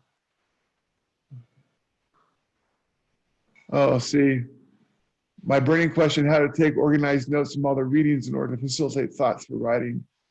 Yeah, but the theory is not derived from the readings. That's the thing. This is not about reading a lot and then saying, oh, I get it. No, it's about reading a lot and then transcending what you've read to ask a question. So, well, thank you, Rich, for organizing this, and let me get out of your way now. I want to say, dropping in. I just want to say one other thing. At various times in your career, your incentives as professors will evolve and change, and certainly as young professors, you're focusing on your research and your publications. I totally understand that. But there comes a time in your career when you have to make choices about not abandoning your research efforts, because those will always continue in hopes, but whether you want to augment those narrow interests with a focus on building our community and building the field of strategic management. And it's very gratifying to see someone like Rich, who has very high level of theoretical skill and continues to exercise that skill, but has also now become committed to building the field of strategic management, both through these kinds of efforts. Now he's in his role at AMR. And I just want to thank you, Rich, for setting a correct example for that kind of behavior. So kind of you, Jay. So kind of you. Thank you. I appreciate it. And right. I'm delighted that you could be with us here today. I really appreciate you dropping in and taking questions. Maybe staying longer than you intended. It is, but that's okay. I'll talk to you later. Bye-bye. Take care. Thank you very much, Jay. Really privileged to see you. No problem. Glad to do it. Thank you. Wow. That was terrific. Yes, that was. Thank you very much, Richard, for inviting Jay. Sure. those in the chat who don't know who Jay Barney is, probably you subscribe to a wrong gig. Yeah, you're in the wrong webinar if you don't know who Jay Barney is. That's Yeah, for sure. exactly. Jay has an amazing 160,000 Google citations on Google Scholar. 160,000 Google Scholar citations. Just amazing. Yeah, it's fascinating and intimidating to see that even Jay Barney is in the R&R process. Right? So what are the chances for us? Yes, well, it is. It's like he said, every difficulty is a constant, you know, in this business, not a variable. That's for sure. All right, thank you very much. Shall we go back? Yeah, let me just. I have just one more slide to get through here, so I'll try to do that quickly.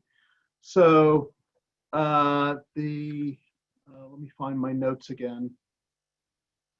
Okay, so the last piece of, and by the way, can everybody see my screen okay? Yeah, well, good. I'm seeing nodding. That's good. Okay. So the last piece of figure 1 is this output at the bottom. So what do we actually do with a theory? What are the outputs? What can it do for us? A theory can have a variety of different kinds of outputs. The most common probably is explanations or predictions, but there's also prescriptions. And so a theory generates an explanation when the existence of observed phenomena can be deduced from the theory's assumptions and propositions. So explanations are usually expressed in the form of propositions or hypotheses. On the other hand, predictions, they kind of have the same logical structure as explanations, except that they involve assertions about some future date. So predictions can also be reflected in a series of propositions or hypotheses. Now, finally, prescriptions point to actions that managers or others can take to have an effect on specific organizational outcomes. So what can we do in order to make a contribution at this phase of the theorizing process, the output phase? Let me see. Okay. So one thing we can do is to just simply derive a new type of output. So when a theory is new, usually the first order of business is to derive some initial outcomes from it.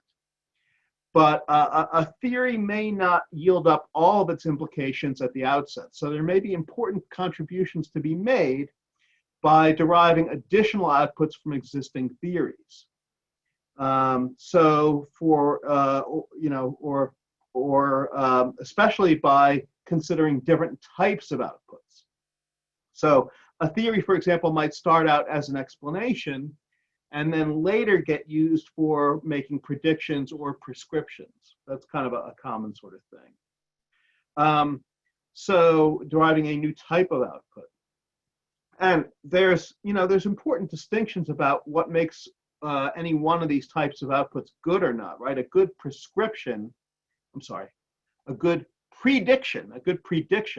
about what will happen may not be a good explanation of why it happens, or may not be a good basis for a prescription about what should happen. Prediction about what will happen is not a prescription of what you want to happen, right? So in short, these are all kind of different types of outputs that serve different purposes. An explanation, a prediction, and a prescription all are kind of different purposes that are served by them. When a theory's assumptions or boundary conditions are very general, it usually yields only very general outputs. The more specific the boundary conditions or assumptions become, the more specific the outputs can be. Given that generality is usually considered as a virtue in theorizing, the low-hanging fruit is usually picked first, leaving opportunities for researchers to make subsequent contributions by reaching up to the higher branches, in effect, by seeking out interesting special cases where imposing more assumptions or more restrictive boundary conditions can enable the theorist to to derive more specific outputs. So, for example, one example is we cite in the paper is the 2013 article by Ramon Casadesus-Mazanel and Feng Zhu, where they derive new implications from game theoretic approaches to innovation and competitive dynamics by applying and altering aspects of previous models to the particular special case of sponsor-based business models, right? So by looking at the special case of sponsor-based business models, they're able to derive more specific outputs. And finally, a theory contribution can also be made by combining different theories to derive new outputs from the combination of theories that could not be derived from any one of those theories by itself. A great example of this is Mingzhi Chen's 1996 paper, I think it was an AMR paper, where he derived new predictions by synthesizing theories of competitive dynamics with theories of competitive advantage. So that's about all I've got in terms of walking through figure 1 and the various levers for making a theory contribution. Basically, all we did in that theory, in that figure 1 and in this paper as a whole, is basically say, hey, what are the different parts of a theory? What are the different building blocks of a theory? And how can you make a contribution by altering one of those building blocks at a time, right? You don't need to make a big grand theory contribution by changing everything all at once. It's sufficient to take a look at one of the individual building blocks of a theory or one of the individual components of a theory and make a change there. That's a sufficient theory contribution. You don't have to go all the way towards creating a whole new grand theory where everything is changed all at once. In fact, that probably would be counterproductive because it would be difficult for people to absorb. So, time for questions. And I'm going to rely on Sergey to field the questions and give me the ones that he thinks are most important at first. I'll do my best. With the number of participants, it's going to be a challenge. So what I would recommend, we had many questions in the chat, but I have a feeling that some of those questions were answered in the chat as well. And some of those questions were answered during the presentation itself and during this short Q&A question with Jay Barney. So if you think that your question hasn't been answered yet, could you please repeat your question in the chat, and we will try to answer that question. Agnieszka, you generously waived your turn. Yes. Yeah. Can you kick off the Q&A session now? Yes, thanks a lot, Sergey. Richard, thanks a lot for invitation to join. It's been really interesting session, and I think also very, very important, not only for PhD students and junior scholars, but I think that these kind of discussions, it should be something we should discuss basically every day during a lunch break. And how do we progress with our theoretical contributions and challenges and so on.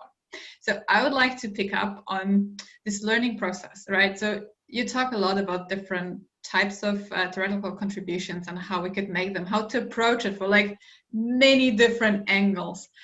I was wondering about one of the angles that you didn't tell us yet about. And this is this Bridge Reviewers program that AMR is offering. Could you tell us a little bit more? And then also, when do you think we should start joining? I mean, I'm not talking about joining as like a full-fledged regular reviewer, but even like a bridge program, because I have a feeling that we need to have some sort of a preparation. So what are your thoughts on that? Right, okay, so yes, so thank you for the question. This is a workshop on theory development, and AMR, of course, is probably the premier theory journal in the field.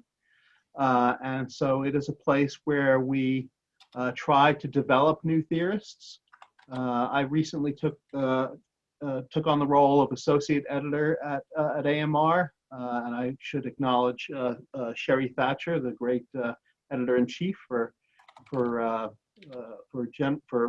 picking me. I appreciate her her trusting me with this role. And so, you know, AMR has prided itself over many years with its developmental mission. You know, we have AMR has an award for reviewers in terms of providing the most developmental feedback for authors, and it is a you know, it is a criterion. I'm asked to rate every review in terms of how developmental it is. Every review I receive, and every decision letter that I write is expected to be highly developmental. And for that reason, I think the last decision letter I wrote was something like 4 or 5 pages long, going into the details of all the different improvements that the authors could make to their paper. So, we definitely want to help develop future theorists, and reviewing is definitely part of that. It's an important way to kind of get tapped into what's going on in theory by reading and commenting on early stage theoretical work that other people have done, and it's a great way of giving back to the field. So AMR has developed this bridge reviewer program for people who have not previously been reviewers for AMR. It involves some training and some mentorship. As a bridge reviewer, we try to find, I try to find a bridge reviewer for every manuscript that I send out for review. And the editor in those cases has the option of including the bridge reviewer's review in the feedback to the authors or not. And there's follow-up. And let me see. So we have some documents about the bridge reviewer program that I do not have right at my fingertips at the moment. But maybe when the breakout rooms occur and I have a little chance to search through my hard disk, I can find those documents and post them here. So thank you. Just put it into the chat. But yeah, I'll think put that... it into the, No, someone just put it. Chat. Right, when I can have a chance to look. But let me give somebody else a chance to ask some more questions first. Oh, did I turn off my screen share? I hope I did. Richard, there was a question about your perspective on using more than one building block, and there was a question from Nina Tang around this. Nina, can you unmute yourself and expand a little bit on your question from about different disciplines and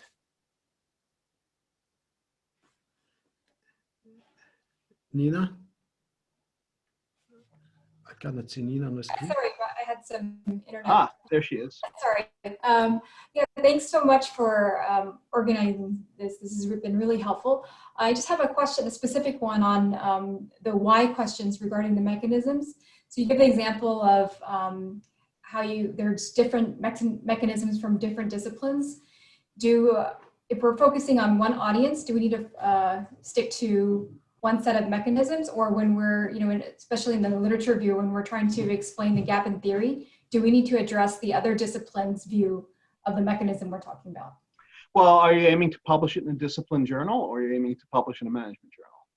Management journal. Yeah, so I think, management draws from the base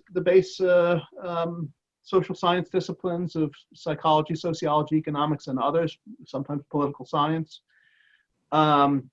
But at least my understanding of the management field, and especially the strategic management field, is that we're open to thinking about causal mechanisms from any of these places, right? That the strategy field defines its mandate, its mission, its boundaries in terms of thinking about the factors that contribute to overall organizational performance, with a recognition that those factors can come from a variety of disciplinary sources. So I think in management journals, I would say it's fine to blend mechanisms from different disciplinary sources, but with the caution that you have to be careful to make sure that you don't have inconsistencies, right, between those different sources, right? So one of the points that I made with regard to boundary conditions was that sometimes different theories can have assumptions that are inconsistent with each other, right? So the assumptions, for example, in an economic theory, usually rely on some level of rationality, right? Whereas the assumptions in maybe more psychodynamic theories really would regard that the assumption of rationality with you know, as maybe amusing at best, is not realistic. So if you're blending theories from different disciplines that make conflicting assumptions, that's where you have to be careful, right? But as long as the assumptions underlying the causal mechanisms are not, you know, overtly conflicting, I don't see any necessary reason why you can't blend them. I hope that helps. That helps. Thank you. There was a question from Ahmad Al-Harabi about construct and variables. Ahmad, would you like to unmute yourself and explain a little bit? Yeah. Yeah. Can you hear me now? Yes, we can. Yes. Yeah. My question is just about the construct and variables, making construct and variables relying on qualitative study. I mean, how can that be done? I mean, doing it in deductive way, kind of straightforward, but doing it in qualitative, is that considered as a theoretical contribution as well? Sure, why not? I mean, actually, I think inductive research is probably where new constructs are most likely to show up, right? Where you've actually, you know, you've spent some time in the real world with real managers and real organizations, and you've observed, you know, something that the theory doesn't include, right? And so that can become the basis of a new construct. What was it? Was it from Hamlet? The quote, "There's more in heaven and earth than is dreamt of in your philosophy," and I think you know, I think that's the point, right? We've got to get outside of our little philosophical frame to see things that are not included in our frame, right? So once we, you know, get out into the world and see those things, we can bring them back into the frame. So yeah, I think that's an excellent way to contribute to theory, by finding constructs that have not previously been considered, you know, within theory, and base those on observations of what's going on in real world phenomena. All right, thank you so much. Great. A small announcement. I think we need to be conscious of time, so we will need to move to the third part of our event. Okay. We will have a break in between the second and third part. So very soon, those who are taking part in the third part, you'll see an invitation to go to a breakout room. Please ignore that invitation for a while, and later on, I will say you went to press that button. So now. So sorry, Sergey, if we don't have time for more questions, let me just invite everybody, if you want to follow up with me offline afterwards about questions that we did not have time to answer, please feel free to do so on the handout that I distributed, and it has my my LinkedIn and my email and all that. So feel free to contact me directly offline with any questions that we didn't have a chance to answer. Excellent. Thank you very much, Richard. That's really generous. We know how busy you are, and answering each and every question, you know, it's out of this world. I think we have one more interesting question. So out of those building blocks that you explained, which one would you say is easiest, the pragmatic, if you, and which one would you say is the most interesting? All right, so if you choose only one. Gee, that's a good one. Well, what's easiest for me is not necessarily easiest for other people, right? So I've got kind of a different skill set. I'm more of a puzzle solver kind of person. That's part of why I do formal theory. So for me, changing the mode of theorizing from informal to formal, or combining multiple causal mechanisms in a formal model, or deriving additional outputs by combining theories. Those things are kind of those are the easier things for me, just because of my skill set. But what will be easier for you probably is different.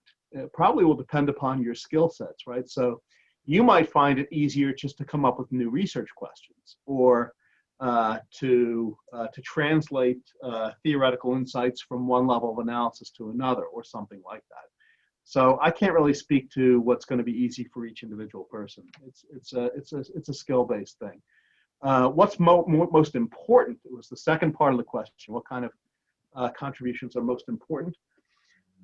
Gee, I don't know about that either. I would say, because what do we mean by important? Important could be in terms of generating new insights, or in terms of generating new practice for managers, right? New things that managers actually do differently, or it could be important in terms of generating lots of new empirical research, right? So there's different types of importance. So I'm not really sure I can answer that. What I would say is the kind of contribution that's most central is a causal mechanism lever, right? If you're doing something with the underlying causal mechanism, that's driving the whole theory, then that's very central. Now, whether it being central makes it important or not, whether there's a correlation between centrality of the contribution and the importance of the contribution, I don't know. Right, but that's how I would think about it. That's great. Thank you very much. That was wonderful. A great presentation and just exciting Q&A session.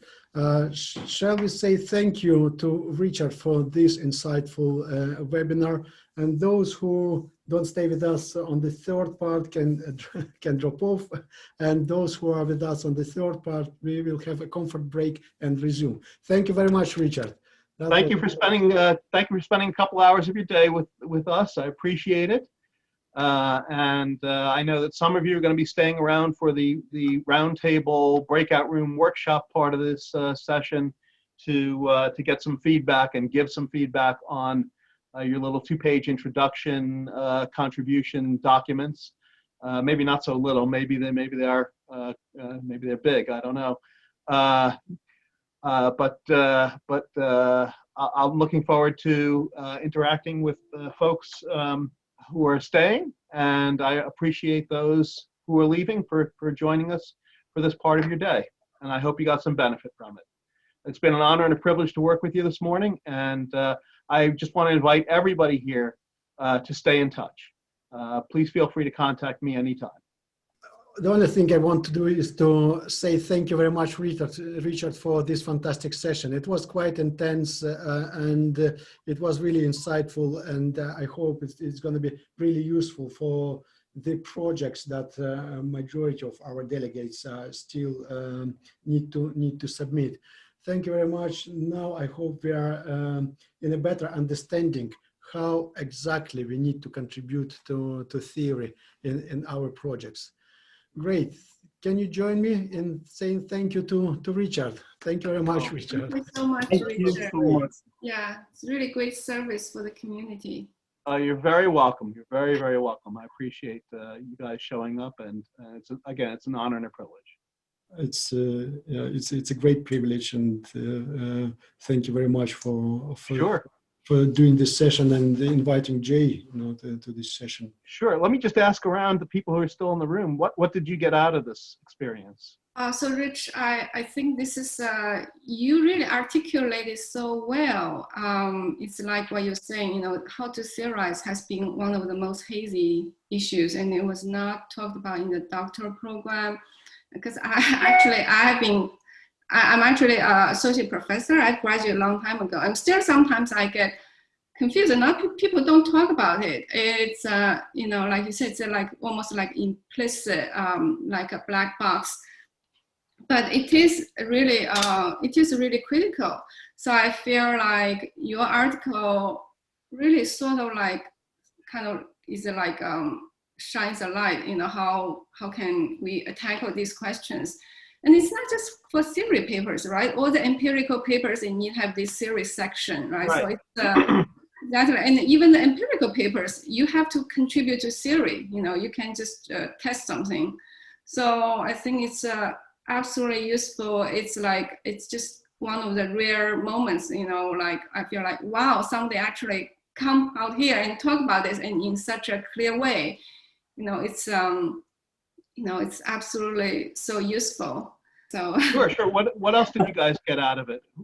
Well, there are two important things that I actually got it from Jay, Barney, and you. Firstly, as you said, theorizing and theory building is also very tacit. It's as Zhang said. It's very hazy. But your structure, the way you've given the presentation, it makes it seem very simplistic in a way. We can actually kind of not eschew theorizing and kind of really practice it. And the second thing, what Jay, Barney, that was a big surprise, actually. It was like a blockbuster moment, Thank you so very much. I feel so blessed, to even listen to him. It was like a big moment for me.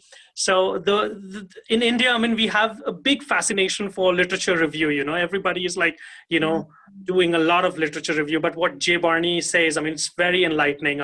It's not about what literature says, but it's what you gather from it, identify the gaps and tackle it that way. So that was pretty interesting. So thank you very much. I really feel very blessed, to have such a groundbreaking session today.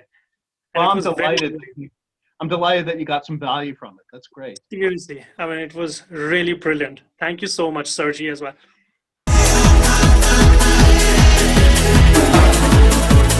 All of the work shut down. Take it easy on yourself.